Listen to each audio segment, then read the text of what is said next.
And live, we're going to be live on Zoom. And look at that, we are live on Facebook and Zoom. So we have some folks joining. So Assalamu alaikum, everyone. Thanks for joining us today. We're going to go ahead and give it a couple of minutes just for folks to join in, inshallah. We are, if you're joining us via Zoom, it's nice to see everyone. If you're joining us via Facebook Live, feel free to leave some comments. Let us know where you're joining from and how your day is going so far.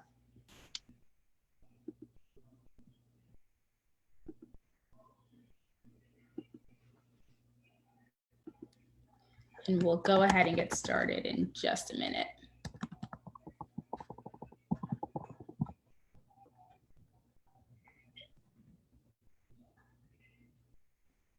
Turkey, wow, that's awesome. Salam, Tasha. Thanks for joining us from Turkey.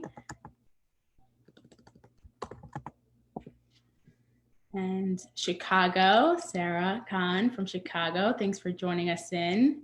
I think this is one of our most diverse audiences yet. This is awesome. We are big fans of Hana as well. Okay, so while we wait for some more folks to join as everyone's joining in, I'll just say Assalamu alaikum, Bismillah, alhamdulillah, salatu salam ala rasulullah. My name is Raniah. I think you all know by now, the Programs and Outreach Director for CAIR-Florida. And today I'm really excited about our special guests and our program that we have lined up for you. So we're going to be talking about Ramadan reflections, protecting the vulnerable, and a role that we each have to play in our communities, inshallah. So just to remind everybody, this is part of our Wednesday social lunch hour series. So join us every Wednesday at 12 p.m. We've got a great lineup for you. We also have CAIR Connections on Sundays at 5 p.m. Eastern. This weekend, we actually have a business entrepreneur and coach who is bringing you how to do Facebook ads, how to make Facebook ads simple. And it's going to help folks who have any type of business, any type of organization that they want to promote in this cyber age. So join us Sunday. And then we also have a very exciting program that we're going to be announcing on social media later this week, which is a really amazing telethon that's going to be Sunday, May 17th. So mark your calendars for that as well. And without further ado, I want to welcome our guest of honor, Ms. Hana Khan from MUHSEN, which is a really amazing organization that supports some of the most vulnerable folks out there in our community. And so we're really grateful for her joining us today. I don't actually want to speak on behalf of MUHSEN. I want to send it over to her and have her tell you about the amazing work that her and her team are doing. But thank you all for joining. We're glad you're with us. And with that, Hana, I'm going to pass it on to you. Yeah, assalamu alaikum, everyone. Thank you, CAIR-Florida, so much for having me today. And I want to thank Allah subhanahu wa ta'ala for this opportunity to share the work of Team MUHSEN with all of you and our programs. And I hope everyone listening here will benefit, inshallah, and learn something new today. So for those of you who are not familiar with MUHSEN and might not have heard of our organization, I just want to give a little bit of background on our mission, what we do. So MUHSEN is a nonprofit organization committed to advocating for the basic needs and the rights of our brothers and sisters with special needs. So we do that through hands-on advocacy, education, training, and implementing our programs all across the nation, with the main goal that these individuals with special needs should be included in the community in every way possible. So the main goal here is inclusion, and all of our programs work toward that goal. So I can actually go through some of the programs and talk a little bit through that, but actually I have a video that does a really good job of it. So I'd actually like to play that video, and then I can go into more details about what our programs are and how they benefit our community. Yes, absolutely. That sounds great. So I'll go ahead and share my screen now and get that video going for you guys. And I should have said, I'm sorry, I should have led with MUHSEN. I don't know if I had mentioned, they're Muslims understanding and helping special education needs. And it comes from, I believe, Hana, correct me if I'm wrong, the Arabic word, the root of being compassionate, one who shows excellence. Ihsan, right.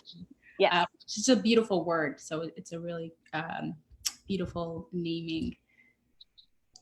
So let me see what's going on here. I'm going to share my screen, and we have a video for you guys to really orient you with what MUHSEN does, and then we'll continue the conversation, inshallah.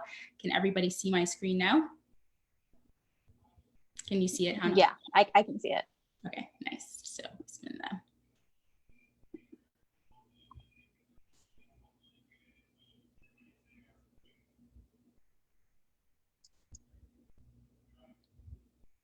Just buffering.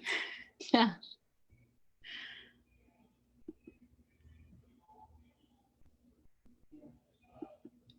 Let me try refreshing this here. And in the meantime, do you want to let us know maybe when MUHSEN had started, Hannah? Or never? In a short amount of time, alhamdulillah, our organization, which seemed like a mere dream just years ago, has grown to unbelievable measure, mashallah. Yet we've just scratched the surface. And the more we do, the more we see there is to do.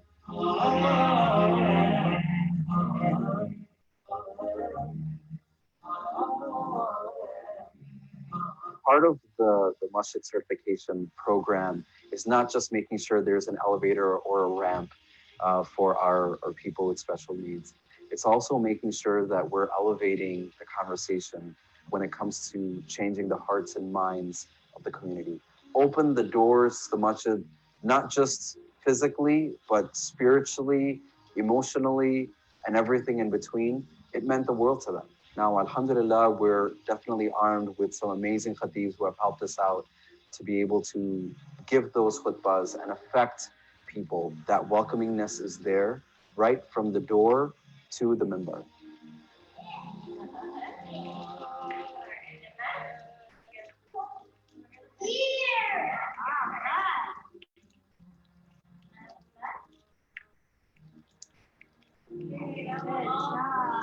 Everyone that works with kids with special needs, it's a reward itself, but being able to teach them Arabic letters and Quran and about our prophets and who is Allah, that's the best thing ever. We'll get messages from parents like, oh, he said alhamdulillah. He's praying with his siblings. He's praying with his dad. To be involved in a MUHSEN weekend school program itself is commitment. But you also have to be passionate and you have to love it because you're coming every week to work with these kids and these kids know that we care about them. It's just so beautiful seeing a community come together for these kids because they truly deserve it. I just feel really blessed and honored to be in the company of these families that are so strong. The idea of just relieving these families and providing support so they can pray in the most blessed places on earth, knowing that their children are in the hands of volunteers that understand their needs. That's what MUHSEN UMRAH has been all about. By the blessing and grace of Allah, it happened. And a lot of these families are saying, you know, that was a lot easier than I thought. Of course, it's challenging to travel, but at the end of the day, it happened. It was smooth. So if you have children with disabilities and you've thought about UMRAH, but you've always felt that it's so unattainable, it's not. It can happen. And we're here to help you. And MUHSEN UMRAH is committed to doing this, inshallah, again and again. And we want you to join us.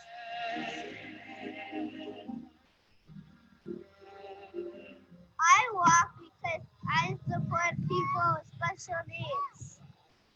Team MUHSEN has officially been named the top team with the largest number of walkers. It shows how the community can come together and support our brothers and sisters with disabilities. Having a disability should not be a stigma. It should not be a reason for these families to stay at home and stay quiet. We want to show that we support them. As a community, we want people to come out and we want people to be aware that there are others here who support them. Respite is a period of rest or relief. What we use it in terms of MUHSEN is giving families that have people with special needs a break. A couple months ago was Ramadan, and I got so many respite requests for families that had said that since we had a child that had a disability, I haven't entered the masjid. They haven't gone to Jummah Salah. They haven't been able to go to Eid Salah. They haven't been able to go to therapy. They haven't been able to attend a doctor's appointment. There are other children's, maybe like track meet, go on a vacation, or even take a nap. As volunteers, we're able to give just a little bit of time, maybe 1 or 2 hours. If our intention is in the right place, what I tell our volunteers is that, inshallah, this can be a means for us to get into Jannah, because we're taking care of these beautiful people, these pure people that have disabilities. And that also allows the primary caregivers, most of the time parents, by freeing up their time just a little bit, we're able to hear their voices. And that's beautiful.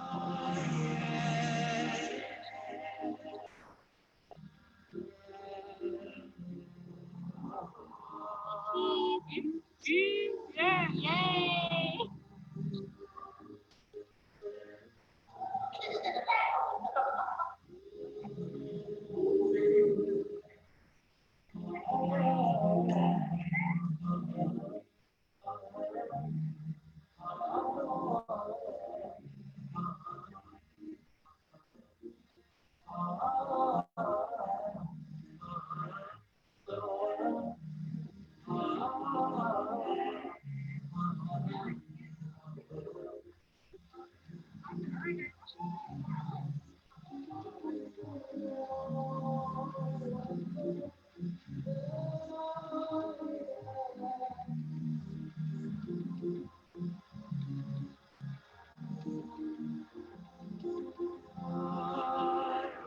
With Muslims with disabilities growing in numbers, we think about the future. We think about residential facilities, support groups, consulting, youth training, other disability services, accessibility, to go beyond just the talk, beyond creating the awareness, to support and help these people. We need to be there to help them. We need to be there through MUHSEN.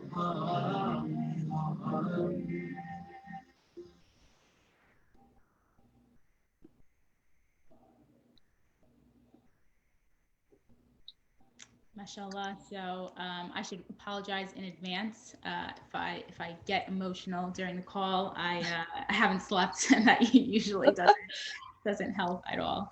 But mashallah, I think, you know, I'm really happy that, honestly, I'm really happy that more people will have the opportunity to learn about your work today. It's something that's much needed for our community, very beautiful work that you guys do. You know, we were speaking a little bit before the call, and I just want to share maybe a small personal experience that really, I followed MUHSEN's work, you know, since you guys founded about 5 years ago. I had heard Imam Omar Suleiman speak about it. He was part of the founding of it. And I've seen you guys, you know, at different conventions. And I think, like a lot of people, you know, I knew that this is important work, but it didn't really necessarily take a priority for my life, not being, you know, directly impacted by it. You know, with your permission, so this is not in any way to say that I can understand what families who are differently able to, who have special needs, go through. But I had a little glimpse, you know, this past year. So I had, you know, to make a long story short, I had badly fractured my foot and wasn't able to put any weight on it for 4 months. So during that time, I had like travel come up that wasn't canceled, and I basically ended up traveling to Spain with some friends with, you know, crutches, but anyone who's used crutches knows you can't go more than 10 steps. So then we also had a knee scooter, but you know that knee scooters can't go upstairs. So then we also had like a third contraption, which was kind of like a bionic foot, leg, which you like strap to your thigh, and it helps you walk, similar to, you know, what some might call like, yeah, a bionic foot or something like that.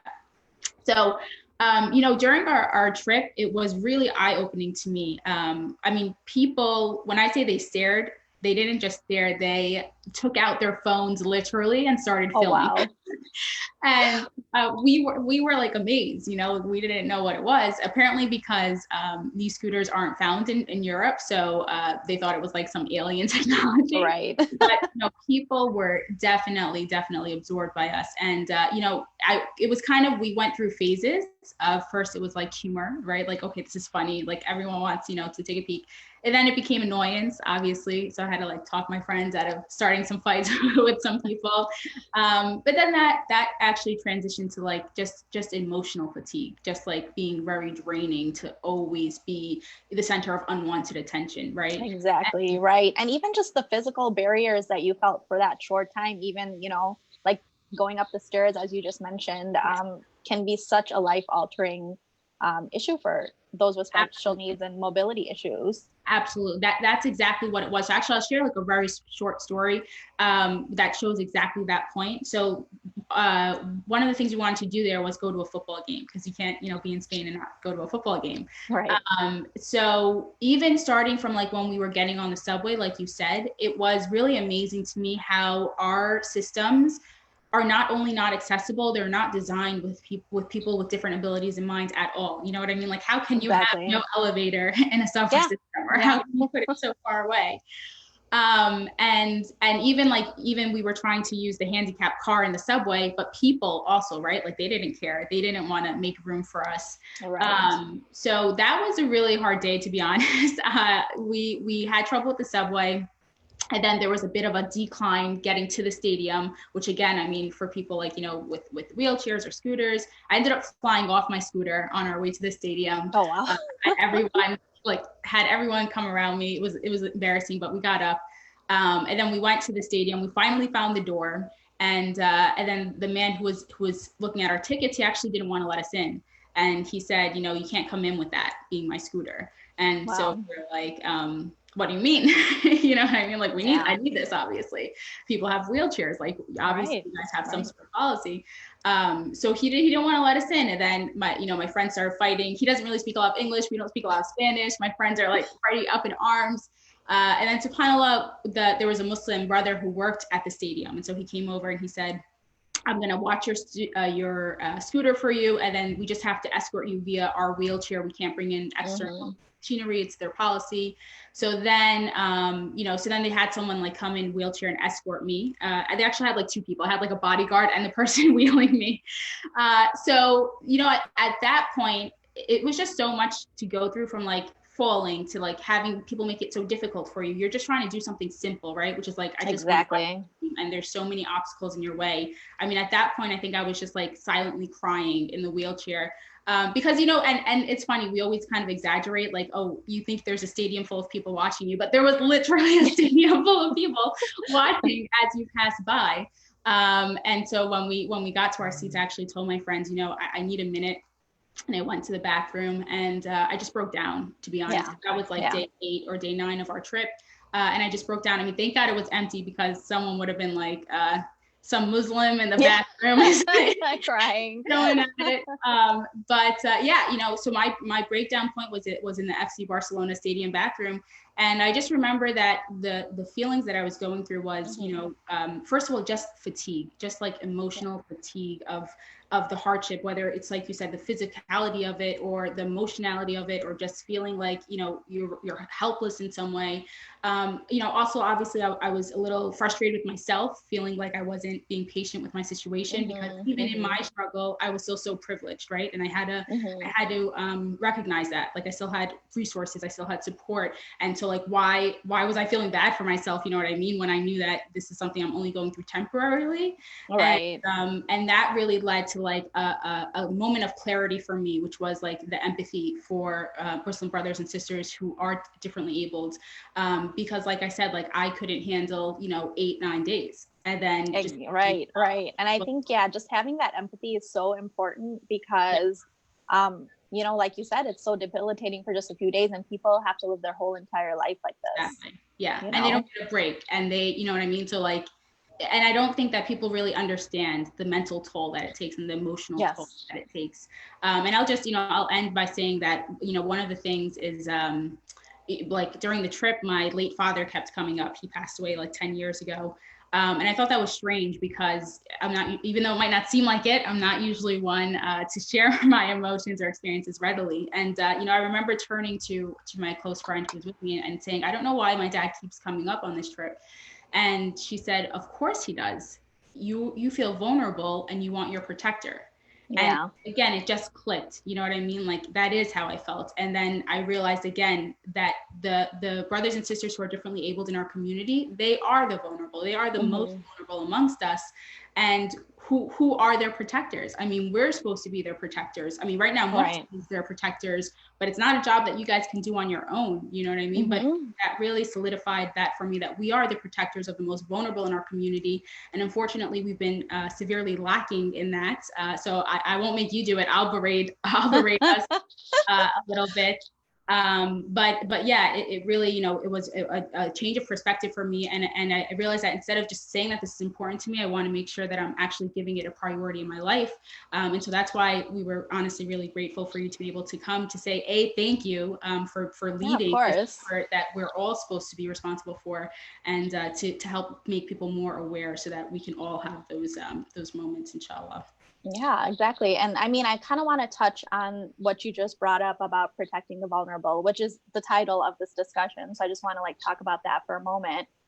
So it is really important to protect these individuals who are vulnerable, but they're also very pure. These are the people of Jannah. So I want everyone to remember that one day in the next life, they're going to be the strong ones and we're going to be the vulnerable ones. And we want them to speak on our behalf. Just like today, we have to speak on their behalf for the people who don't have a voice.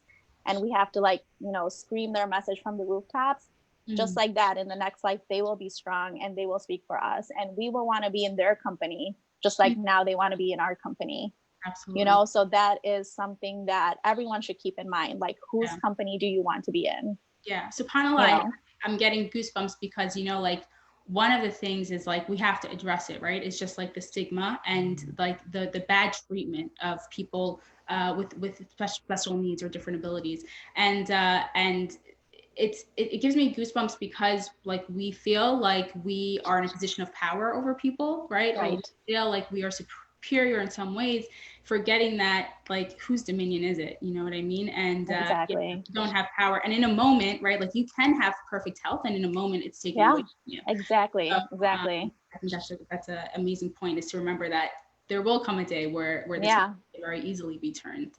Exactly. And you had asked a question earlier about how old is MUHSEN, and I want to touch on that too. So MUHSEN is 5 years old. So we just actually had our 5-year anniversary a few months back.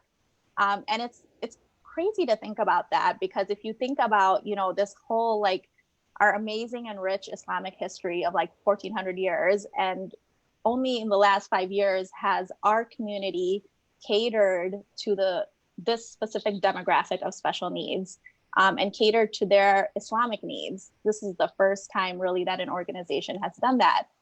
So in a way it's sad, but also it's really great that we are living in these times to actually see this transformation happen. You know, and if you could think back to 5 years ago, like, even within organizations or between individuals, what the conversation was around special needs. Like, if you just think back, like, we're just thinking to 2015, right? Or before, I think most people probably can't even recall a single conversation around it at all. And I'm not talking about, you know, other organizations, like talking about like Special Olympics or other great works that other special needs organizations are doing. I'm talking about the conversation about having our Muslim brothers and sisters in our community. I don't think that conversation actually existed very much at all. If it did, it was very rare.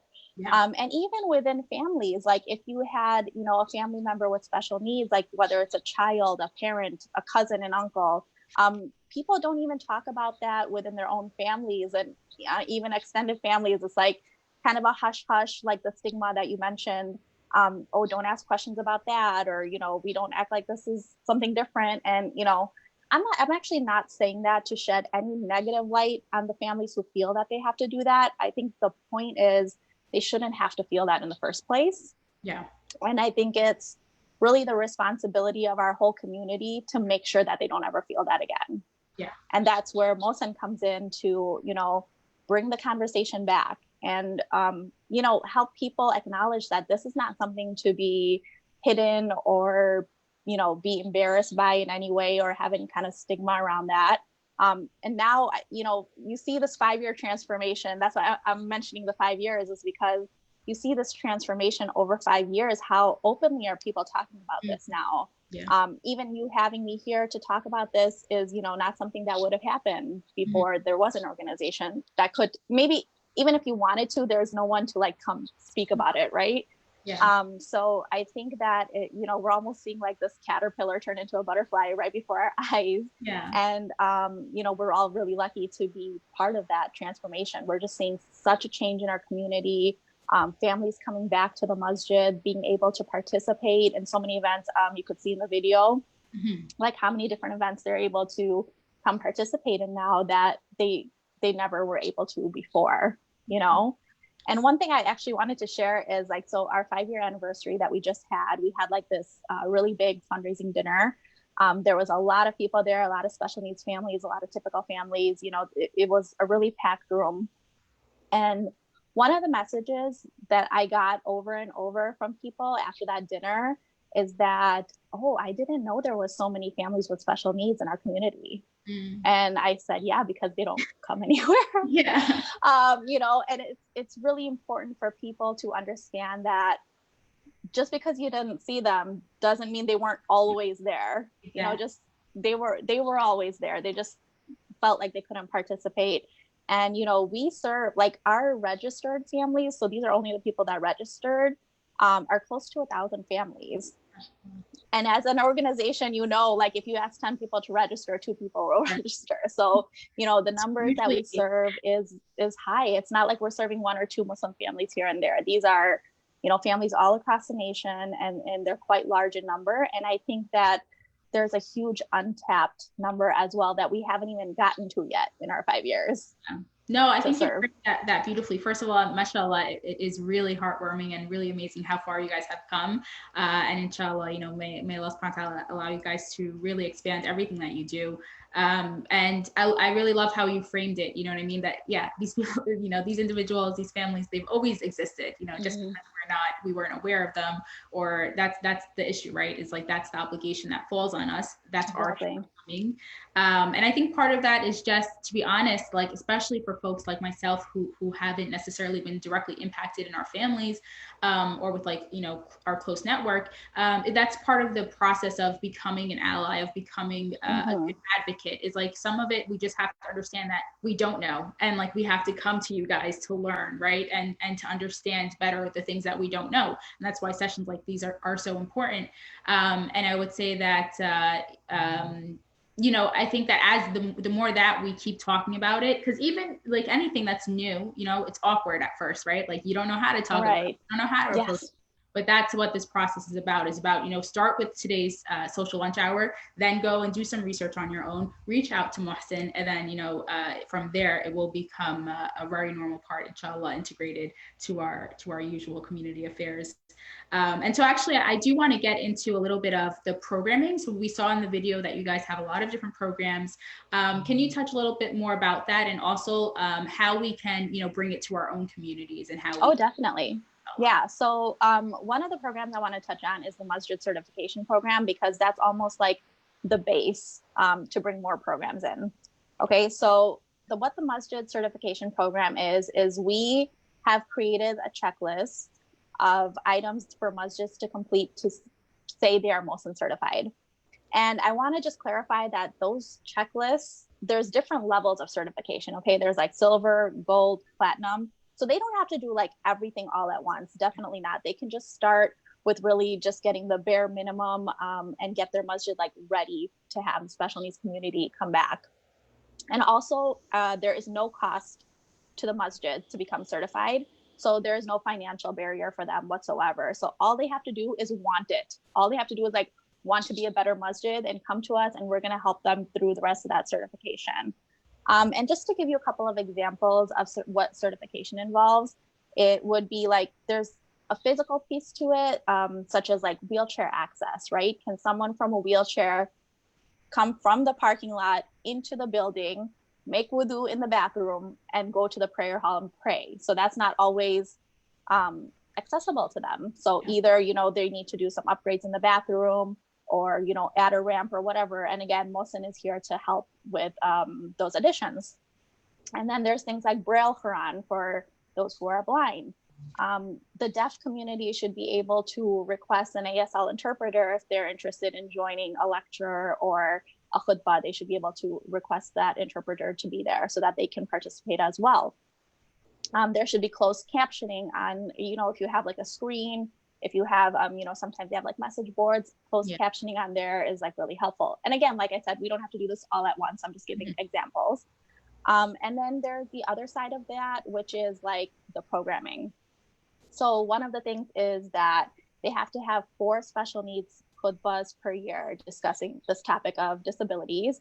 And that is so important because having 4 khutbahs a year, that just brings out the conversation like naturally into a masjid, right? It shows like, okay, this imam cares about this community, so we should care too. Yeah. And even just like you said, like people sometimes are not even aware or know. So like having an imam give a khutbah is really something that brings the topic to light. And then there's awareness events that we do. There's youth training. Youth training is really great. It's a great youth activity for the masjids. Then there is support groups. I think we touched about that a little bit in the video, but the support groups are so great because so we have different type of support groups. So one is for caregivers of special needs individuals. One is for siblings, for a sibling of special needs. And then we have an adult with special needs. So like those are subgroups that, you know, like you really can't understand what they're going through unless you've gone through it yourself. So like the caregiver one, for example, it's like only, you know, as much as your friends and family are there and supportive, and that's great, but like only another caregiver can really understand the nitty-gritty pieces of, you know, some of the challenges that you face. And it's great to be able to talk to someone that really gets it and to, you know, get advice from each other. And also those support groups are run by licensed therapists. So there's someone there, you know, licensed to help guide the conversation toward like healing, towards solutions, you know. So, you know, it's very productive, good sessions. And even like the sibling group, I said, I myself have a son with special needs, and I'm so glad that for his sibling, there will be a group of people that like understand what he goes through, you know, as a sibling to someone with special needs. It's like, as much as we try to help him and understand him and he has his friends, it's not the same as, you know, having that connection of someone else really going through the same thing. So the masjids host these support groups. And like I said, it's not a cost to them. We help facilitate a lot of that.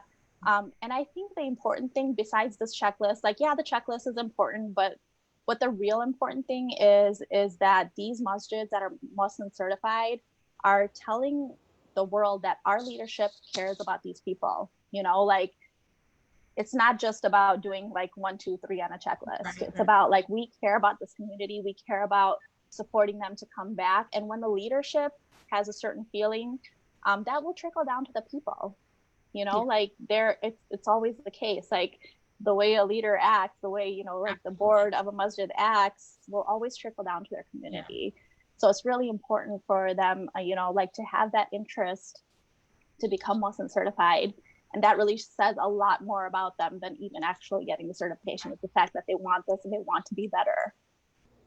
Absolutely. And I think even like what you said, you know, about the support groups is these are cycles, right? Like if you study psychology, if you study like any type of, you know, emotional behavior, like to keep these things under wraps and to not kind of talk about it in a public space, in a community forum, you're just perpetuating now for all the siblings who grow up with, you know, or for folks who are part of those families, it's just perpetuating those cycles. Exactly. So it really is up to us to kind of provide those openings.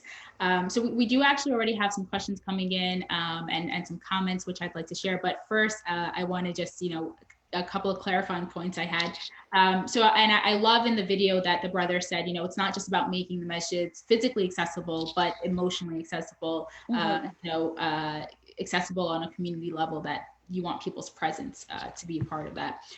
So my first question was, so this is any masjid can request, right? You guys are based in Chicago, but it doesn't have to be a Chicago. Yeah, we are nationwide. We have 50 certified masjids right now. And it's really focused on quality. So I'd rather have 50 really good ones and ones that really care than have 100, but I'd love to have 100 that really care, you know? So there's we are open to any masjid being part of this program. Okay, wonderful. And then, so, one question I had that actually came up when I was listening was, because unfortunately we haven't done a good job yet with outreach to families with people with special needs. Like, let's say I wanted to start this in my community, you know what I mean? How could I get in touch, or how could I start that outreach without knowing? Because to be honest, very honest, I don't know what the need is in my community. I don't know families with special needs that there are in my community. So is that something that you would recommend we just start doing the awareness, we just start doing the khutbah? Definitely. What I would say is that get in touch with MUHSEN and we can actually help you through this. But we actually have, like, for each certified masjid, we have a special needs coordinator who's usually a volunteer in the community, because it's hard for us to always be in touch with their leadership, right? They're busy. We get busy, it's hard to connect. So there's always a special needs facilitator. So if you're someone who's interested in having that role, and say, like, you find out, okay, my masjid is not MUHSEN certified and I want that. So you can actually be like that middle person who talks to your leadership and says, like, hey, can you guys sign off on this? Is it okay to do? And then we can actually help work through all of that. And when you mentioned you don't know the needs of your community, we actually have a survey on our website that people come register and they fill out, where they're located, what their needs are, what programs they're looking for. And actually we have quite a few people registered from Florida. So I'll just throw that out there. And there's only one masjid certified in Florida. So I'm going to do a little call out of Florida. Love, this is out of love. I love Florida. So I want a few more certified masjids there. It'll give me a, excuse to come visit. So we definitely do have the need there. I know that because of the data from our surveys. And then what we do is, we just start, we start getting the programs, and you'll see, like, if you build it, they will come type of thing. So you start doing that stuff. People start becoming aware in the community that these events are happening, and it's a slow process, but the families will start coming. And, that's something, like, again, we can help facilitate. And, it's really just a matter of having someone to reach out to these masjids, to the leadership of the masjid, and saying, hey, are you okay with doing this? And then from there, we can take it, just start the conversation, right? Because exactly, was just overlooked like that. And that was, going back to my, it wasn't that I didn't care about this community. I just had never taken specific action. So that's we'll see. So exactly, that would be great, because one of the things that's really important to do is, like, just to get to know these people with special needs. And I think that we're not going to get the opportunity to know people if they don't come to events, you know what I mean? So it's really important to have them come, and then you guys all get to know them and be all part of the community together. Absolutely. And actually, so some of these questions, I guess they're relevant to the conversation as we're having them. So I'll try to throw them in as we go. So I keep this, again, part of the learning experience. I keep throwing around these terms like special needs, differently abled. Can you let us know, what does this community, prefer to be referred to? What are the type of taboos that we can kind of avoid, that we might not know we're doing when we're having these important conversations? I mean, we just say special needs or people with disabilities. And I would say that, I mean, honestly, like, don't worry so much about it. It's, I'd rather have the conversations happen in a positive way than people to be worried so much about offending that they, like, hold back from it. The special needs, people with disabilities, those are all acceptable terms that we use. And that's it. I would say, like, don't be afraid. And another thing is, people are, that just reminds me, like, people are just so nervous to, like, sometimes talk to people with disabilities, even when they see them, because they just don't know, like, what's offensive, or, like, what will they think if I say something. And I would say just throw that out the window. Like, just treat them like how you would treat anyone else. And if you're really nervous, like, just like a smile, body language sometimes speaks a lot more than words. So, just a smile to make someone feel like welcome, like you're not staring at them weird or something. Even that is, so helpful and welcoming. Like, don't be just so afraid to say anything that you just back away and don't do anything at all. So much. Can I tell you, Sahana, so the last day of my trip, my friends had taken an earlier flight. So this whole time it was, at least I had them next to me. Oh no, you were by yourself coming back. And then I was by myself. You can imagine, like on like a metal leg with like my luggage and taking everything with me. And that day, I went out to like get coffee. I was like, I'm gonna do this. I'm gonna just get coffee on my own. And subhanAllah, I just felt such anxiety, right? Because I'm just like on my own, and definitely sharing, and I like tripped, and it was like, kind of like a panic, right? And then there was this man, and he just looked at me and smiled. Yeah. I swear to you that I make dua for that man all the time. See? Yeah. I mean, sometimes that's all you need, you know? You can't tell like what a difference that really makes for someone. Exactly. I really love definitely. that. Yeah. Your intention's there, and you just, do the best that you can. I think that's all that anyone is asking of us, alhamdulillah. So I want to share a really beautiful comment that has come in as well. Which is that, I wish I knew about this organization when my uncle who had Down syndrome was alive. We were sad not to have a Muslim community for him, and instead he spent most of his life with a non-Muslim group if he was not with my family. I will definitely be spreading the word about this phenomenal effort. MashaAllah, may Allah reward you all at MUHSEN for your tremendous and vital work. Ameen. And absolutely, may Allah reward you guys, really, and may we all. And this is I mean that's such a great point, that like if we don't provide the services, they'll find it elsewhere, and we don't, we want to be just as good as other organizations, like, and provide also an Islamic lifestyle for these people and these adults with disabilities. Like, they shouldn't have to feel like, oh, there's nothing for us in our own community, so we have to go elsewhere. Although, there's a lot of wonderful groups that are doing really good work, and that's, nothing towards them, nothing negative towards them. But I'm saying we should also be as good within our own community, so that people can feel comfortable, coming to us for those services. Absolutely. And, I'm definitely not qualified to speak to this, but it's also within our tradition, right? It's within like our sunnah. Like, absolutely. That's such a great point. This is our not only our community obligation, which we will be held accountable for, especially if it wasn't for organizations like MUHSEN, but we have such beautiful narrations of the Prophet ﷺ elevating the status of people with who are differently able, people with special needs, to one of the two main mu'adhins, right, was a blind person. And he really elevated status. So many stories from our tradition. So I think that's a very important part. It's not just about, it's about making sure they're included as part of the Muslim community, because they are brothers and sisters. Yeah. And they want, that. They want to be with other Muslims, just like how you and I do, and they deserve to be like that. So. Yeah, absolutely. Okay, so then we have another question about, because we mentioned that, any community from any state can reach out to you guys. So how many states is MUHSEN active in? Are there any challenges that you can speak to? So for the actual number of states, I'm not sure, but we have 50 certified MASJID across the US. I can't pinpoint that. Like, for example, we have chapters in some of our more populated areas. So like there's a Bay Area chapter, there's a Houston, Dallas chapter, there's a Michigan chapter, New Jersey chapter. I'm sure I'm going to forget one and get in trouble. But we have these, chapters where there's like groups of MASJID together, and they kind of like work a little independently and do their programs.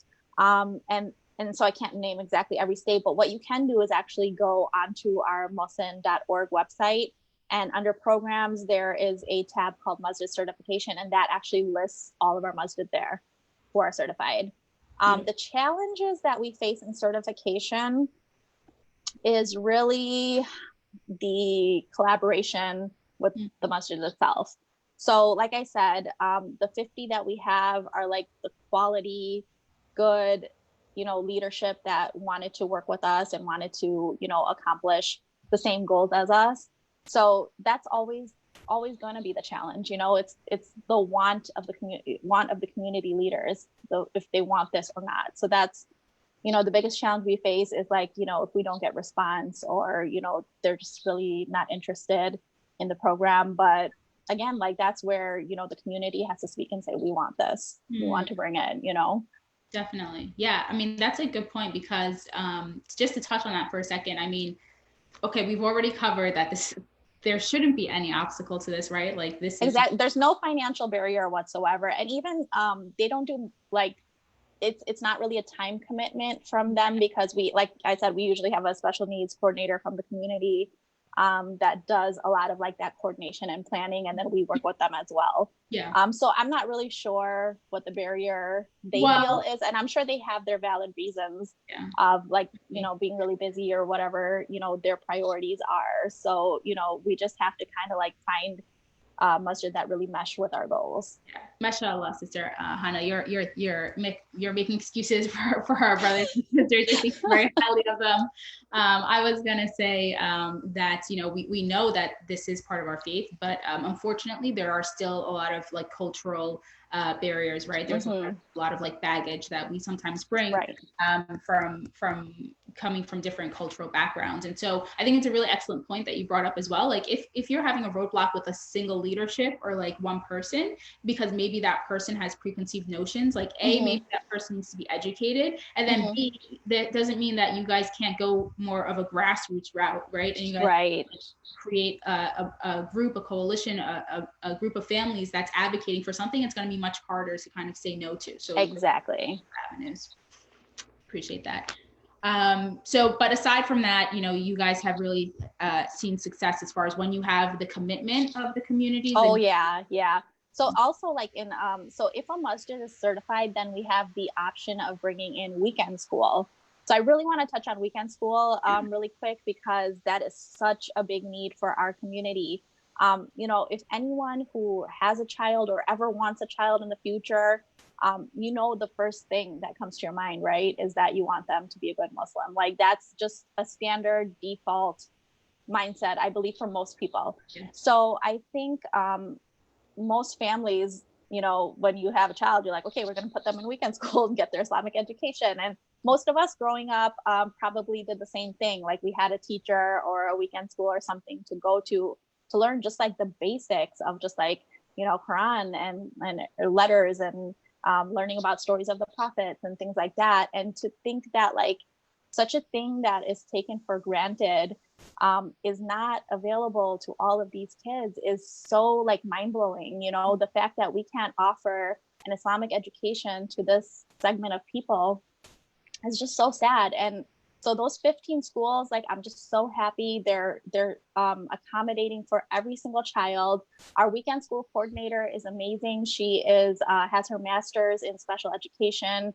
She's actually working on her PhD, and she actually travels, you know, pre-COVID, travels across the country and visits every single school to make sure that, you know, that all the plans are individualized for those children, all the materials are adapted. I mean, I've seen that Sunday school in progress, and it's amazing. Like those kids are, you know, learning how to go make wudu in the bathroom, and they all go line up in the prayer hall, and it's so cute. They all like do their, you know, Jamaat together, and they come back to the class and they, you know, doing stories, and they're all adapted materials. Like it's not, it doesn't look like a typical classroom, because they need, you know, different visuals and visual schedule and things like that we all provide for them to be successful. And so we definitely need more of those. And I think that's like something parents just ask for everywhere. But like I said, first the masjid has to be certified for us to even consider bringing a school there. Okay, I see. Okay, mashallah. But mashallah, also, like, you guys are really taking away the challenges that typically exist. You know, like you're going to provide the resources, you're going to provide the exactly, yeah. And it's something that can in theory be easily integrated, because almost every masjid has a Sunday program, right? Exactly. So all we do is have our own classroom right next to them. It's like it runs at the same time too, because a lot of kids have typical siblings that just go to the regular school, and then at the same time the parents will put their children in the MUHSEN classroom. So that way it's like very collaborative. It's easy for families to not have to like run back and forth for different kids, you know. They just, both their kids go into different places and different rooms or whatever, and they get their education. And even on top of education, it's like, you know, I had sent my son last year, and you know, the education part is important, but just the fact that he could be around these other Muslim children who are similar to him, you know, to see he's not the only one like this, is just so important, like just socially for those kids, you know? I mean, just because, I mean, I think one of the biggest things, the takeaways for me, to be honest, learning more, was that like how similar families with special needs are to families without special needs, right? Like, because what you're talking about, like it's good for kids to be around other kids, like absolutely, that's just part of a child's development, you know what I mean? Like that's just that social interaction piece, having that community piece, having the support. Like the reason it's so important that these individuals are welcomed into our MASJID is that, like, how important is the masjid in your life? You know what I mean? Like if it's right, exactly. And that's what I want people to know, is like, these people just want the same things that you want as a regular family. And like, when you think of families with special needs, like you're not thinking like in other organizations, like some country far away where people don't have food, or like something that's so different. It's like, we're just your neighbors. You're people who live in the same neighborhood, go to the same grocery store, go to the same schools. Like we're just like you. It's not like some hugely different, you know, group of people that, you know, you maybe cannot like relate to as much, but we just want to go to the masjid just like everyone else. We just want to, you know, go to Eid namaz with our family like everyone else. We want to go to fundraiser dinner with our whole family like everyone else. You know, everything you want, it's like, you know, want for your brother what you want for yourself. It's so applicable here. It's just this, we don't want anything different. We just want the same as what everyone else has. No, that's beautifully put. And on that note, so I mean, keep your questions coming. We probably have time for a few more, inshallah. But on that note, one of the questions was, you know, for again, folks who are, you know, learning and wanting to be better advocates, what's kind of the biggest takeaway or a main message that the families that you guys work with and that MUHSEN itself would want the broader community to kind of take away from the conversation? Yeah, just kind of like I said, you know, these families, they just want to be included like everyone else, like I said, and they just want to go to these events, have their opinions heard, be social. And so, you know, our programming helps support that. So that's what I just want people to know, you know, that we exist and we're there, you know, these families exist and they just want to come be part of the community. And, you know, it's like, I keep saying that over and over, but I just want to be really clear that just, you know, those families want to come be part of the community, but like there's another side to that coin of how much that community is going to benefit from those families coming. Absolutely. You know, this is not just like a one-way street, like, oh, please let us come, you know, be part of your events.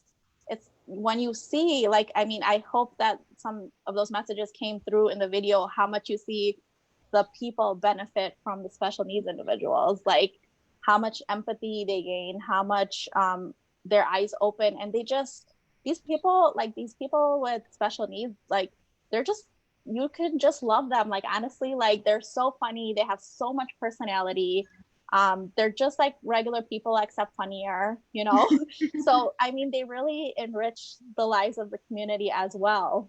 Mashallah, you know. Yeah, like you said, they are people of Jannah, and so can you imagine that you have the opportunity to be with people of Jannah in this world, and you wouldn't take it? Then, you know, use the time in this world, and then may Allah subhanahu wa ta'ala reunite us in Jannah for those. So we have some more questions coming in. I want to make sure to get to the audience questions because they're good stuff. So what is the process to help volunteer for MUHSEN? Great question. Yeah, I actually want to touch on that. I'm glad somebody asked that. So we actually have a volunteer coordinator who takes care of all our volunteer requests. So there's a couple of different things you can do. Like on our website, under the About section, there is a volunteer tab, which you can use to, you know, send a message to sign up to volunteer. Or you can even just email info@muhsen.org a volunteer request. So volunteer requests can be a couple of different things. So the number one volunteer request we get is for respite care. And that is something that was touched a little bit on the video, but that is when you actually take a training. Okay, so like you have to be a trained volunteer. It's every first Saturday of the month, they do a respite training. So you attend the training and then you do a module and we do a background check. So those are the keys to becoming a volunteer as a respite worker. And what respite worker means is you go to these families' homes and give the caregiver a break, like for an hour or two, just so they can go to a doctor's appointment or just get even a nap or something like that. Because, you know, like when you're a caregiver, you're constantly like 24/7, you know, taking care of someone else. So like just giving people that break is so important. And then you get to know, you know, like the the special needs individual in the community so much better. And so like, you know, now that we have COVID, we're not doing, you know, that standard respite work, but like we still have like calls, like, because people have developed now relationships with these individuals by going and doing respite, you know, work in their house. So there's like, you know, peer buddy calls and things like that that you can still do to help. Another thing we're doing is doing grocery and medicine delivery for local families. Obviously, you know, these families have very vulnerable health and they need to be extra vigilant in this environment. So, you know, any grocery delivery, medicine delivery that you can do is an option. And then just on top of that, honestly, like we're a new organization. So if you have a skill that's something you're really good at that you think will benefit us, just send us an email and say, hey, I'm really good at marketing. I'm really good at, you know, search engine optimization. I'm really, or whatever it may be. Like everyone has a skill, right? And whatever your skill is, like when I started volunteering with MUHSEN, I never did respite care. I did project management for them. Okay. So that, you know, you can kind of like use like whatever you're good at and benefit the organization. So just send us an email and we'd love to hear from you, like what your skills are and how we can benefit from that. Mashallah, that's a beautiful reminder. And like most things, I think it's just you have the intention and then make sure you take the action, right? Like take the first step, reach out, and then everything else will fall into place, inshallah. And I love what you said. It's not just the masjids, right? So you can contribute outside of the masjids. You can be doing the respite care. You can start to support, you know, there's ways to be involved and to take advantage of the programming outside of the masjid as well. That's very important because we know that we do have communities that exist outside of our masjid. Okay, so before we wrap up, there is an important question I want to get to just because I don't want this to be to stop anyone from donating. So we have a question about, you know, how money is allocated for the organization, you know, how much goes to programs versus administrative fees. And before I let you answer, I'm actually gonna give the first part of the answer, which is that, you know, I definitely appreciate, what I hope is a pure intention, because it is important to support organizations that you trust and that have integrity. That being said, as someone who, you know, has a degree in nonprofit management, I think this question is the bane of every nonprofit existence, because the understanding of like what program fees are is highly misunderstood for the general community. So for example, you know, I might not have to spend money on a direct program, but I need to pay people to run the program, right? So now are you counting that cost towards your staff, that's administration, or are you counting it towards the program? There's a lot of things about how, you know, finances for nonprofits are allocated. So what I would say to the brother or sister who's asking is, you know, if you stand by the organization's work, if that organization has integrity and you trust their leadership and the work that they're doing, don't worry about anything else. You know, make your donation, inshallah, that you're aiming to help support the work that they're doing. We know that they're on the ground. You see the work that's happening, and honestly, that's all you really have to worry about. That's my personal opinion. I'm not speaking for Hannah, but I'll let you. No, you're speaking for me. I'm going to let you. You're definitely speaking for me. But just to like add a little bit to that, we actually do have a very small staff who's mostly part-time. We don't charge anything for our program, so we absorb all the cost of that. So when I'm talking about like these masjid certifications and weekend schools and you know, UMRAH, I didn't even get to touch on UMRAH. But we don't charge for those programs, and we have 250 volunteers across the country who are helping us out. So, you know, hopefully that'll help answer some of that question. If they have more detailed questions, they can email us and I can direct them to the right person to answer that. Absolutely, mashallah. And I know it's like you said, I can't believe that the hour has passed so quickly. There's so much still that we can cover. We have questions still coming in, but I want to, you know, encourage everyone who's on the call that, you know, organize your own session, right? So like in your local halaqah, in your masjid, reach out to the folks at MUHSEN. They're very responsive. Have them join a call, have them present to you guys. So don't let the conversation stop here. You know, let's have definitely. And we would love to join, you know, we'd love to talk about this and have people know that we're here to help.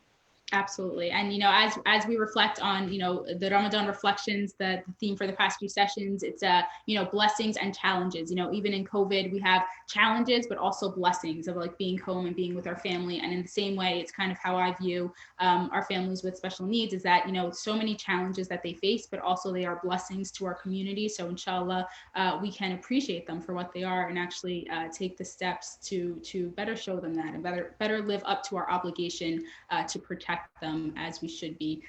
Sister Hannah, I want to thank you again for your incredible work, for joining us today. And if you have Thank you so much. Perfect. Thank you. And everyone, please, we've put in information in the chat box so that you can follow Muhsen's work. So please check them out online. Do give generously.